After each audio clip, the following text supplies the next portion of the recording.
Pernahkah kamu merasa bahwa pagi hari seperti tombol reset dalam hidupmu? Tapi anehnya, begitu bangun, kamu malah merasa lebih kacau daripada saat tidur.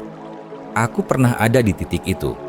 Bangun tidur bukan lagi soal menyambut hari dengan semangat, tapi malah seperti keluar dari gelap untuk masuk ke ruang yang lebih gelap lagi. Padahal, katanya, pagi hari menentukan sisa harimu. Tapi, di tahun 2025 ini, dengan segala kesibukan, notifikasi tanpa henti, dan tekanan hidup yang kian tak terbendung, siapa yang masih sempat punya morning routine? Aku juga dulu berpikir, itu cuma tren dari luar negeri, tidak cocok dengan gaya hidup kita. Tapi ternyata, morning routine bukan soal ikut-ikutan. Ini tentang mengendalikan hidup, bukan dikendalikan. Dan pelan-pelan, aku menyadari bahwa pagi hari adalah satu-satunya waktu yang benar-benar punya aku. Coba bayangkan, hidupmu seperti HP. Malam hari adalah saat pengisian daya. Tapi kalau pagi harinya kamu langsung pakai HP itu untuk buka semua aplikasi berat, multitasking tanpa arah, sinyalnya lemah pula, apa yang terjadi?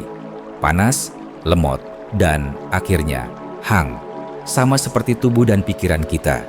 Itulah yang aku rasakan. Sampai akhirnya aku memutuskan untuk membuat satu perubahan kecil.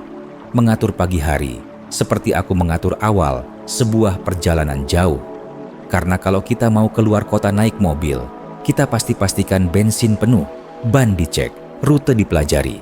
Tapi anehnya, hidup yang lebih penting dari sekadar perjalanan fisik, justru sering kita jalani tanpa persiapan. Di tahun 2025 ini, aku menyadari bahwa waktu pagi itu mahal. Lebih mahal dari kripto, lebih langka dari lowongan kerja yang sesuai passion. Karena pagi adalah satu-satunya waktu di mana dunia belum menuntut apapun darimu. Belum ada meeting Zoom, belum ada notifikasi WhatsApp kerjaan, belum ada drama dari media sosial. Pagi itu suci, tapi hanya jika kita tahu cara memeliharanya. Aku mulai dengan hal sederhana, bangun jam 5 pagi. Bukan karena ikut tren 5 AM Club, tapi karena aku ingin punya waktu untuk diriku sendiri sebelum dunia mencurinya dariku. Pertama, aku berhenti langsung lihat HP setelah bangun. Sulit? Banget. Tapi aku sadar, kalau yang pertama kali kulihat adalah notifikasi dunia, maka aku memberi dunia kuasa atas pikiranku.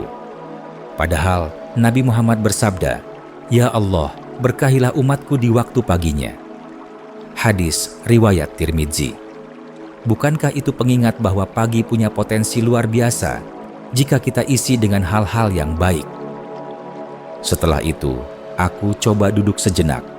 Diameter mengatur napas, seperti barista yang menakar kopi dengan tepat sebelum menyeduhnya.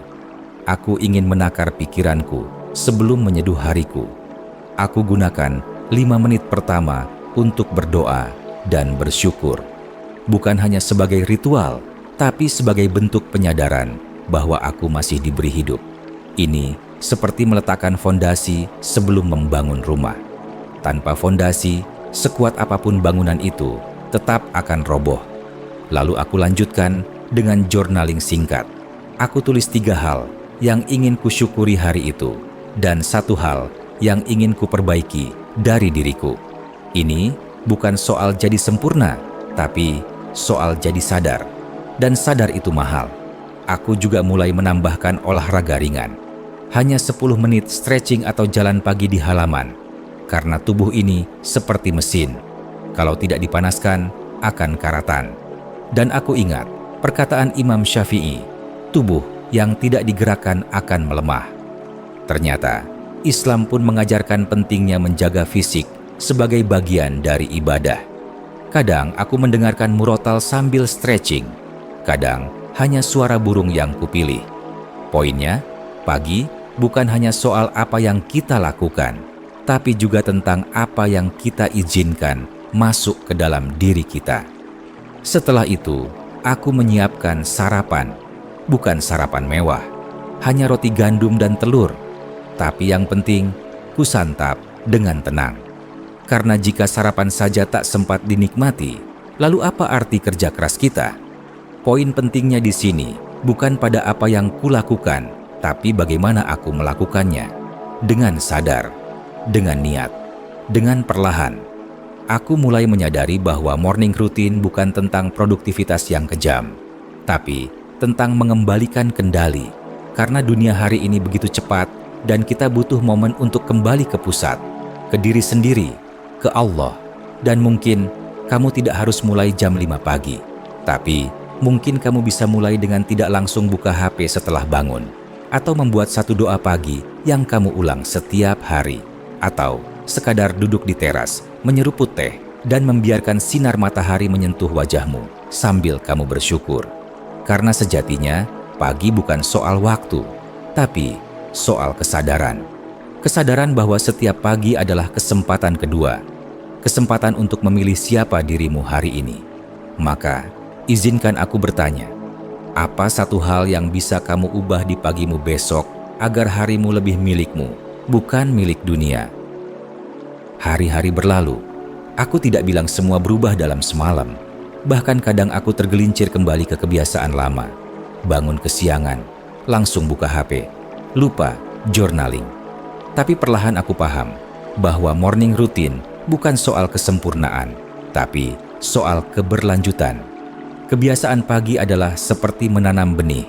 Tidak semua langsung tumbuh, tapi jika dirawat setiap hari, ia akan jadi pohon yang menaungimu dari panasnya tekanan hidup. Aku belajar banyak dari ilmu psikologi, terutama dari teori habit stacking yang diperkenalkan James Clear dalam bukunya Atomic Habits.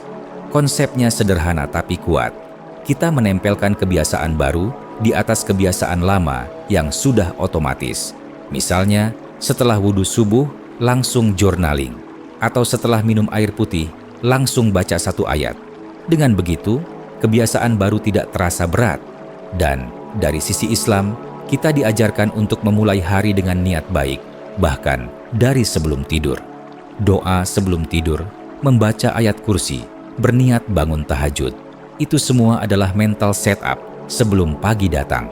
Bahkan, Rasulullah punya rutinitas pagi yang konsisten. Bangun sebelum subuh, berdoa, menyikat gigi, wudhu, dan melaksanakan sholat malam. Rutinitas ini bukan hanya spiritual, tapi juga psikologis. Ia memberi arah, memberi ketenangan.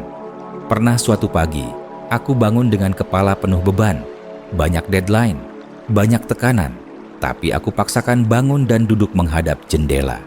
Kuhirup udara dalam-dalam, kuputar murotal, dan di saat itu, aku seperti merasa dibersihkan dari dalam.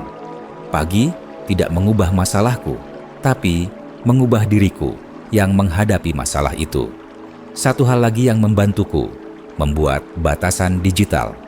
Di tahun 2025 ini, teknologi makin canggih, tapi juga makin menuntut perhatian kita. Maka, aku belajar membuat batas. Aku aktifkan focus mode di HP dari jam 5 sampai 8 pagi. Notifikasi mati, aplikasi media sosial terkunci. HP hanya kupakai untuk hal penting, seperti murotal atau timer. Aku seolah menciptakan ruang suci digital untuk diriku. Aku juga membuat ritual kecil di akhir rutinitas pagi. Menyapu halaman rumah sambil bersyalawat. Kedengarannya sederhana, tapi itu menghubungkan tubuh dan hati. Dan saat aku menyapu, aku merasa juga sedang menyapu pikiranku dari kekacauan semalam. Hari-hari jadi terasa lebih tertata, lebih ringan. Bukan karena masalah hilang, tapi karena aku lebih siap menghadapinya. Dan kini, aku ingin mengajakmu, bukan untuk meniru rutinitasku, tapi menciptakan rutinitasmu sendiri. Karena setiap orang punya musim hidup yang berbeda. Ada yang masih kuliah, ada yang bekerja, ada yang mengurus anak. Tapi, siapapun kamu berhak memiliki pagi yang penuh kendali.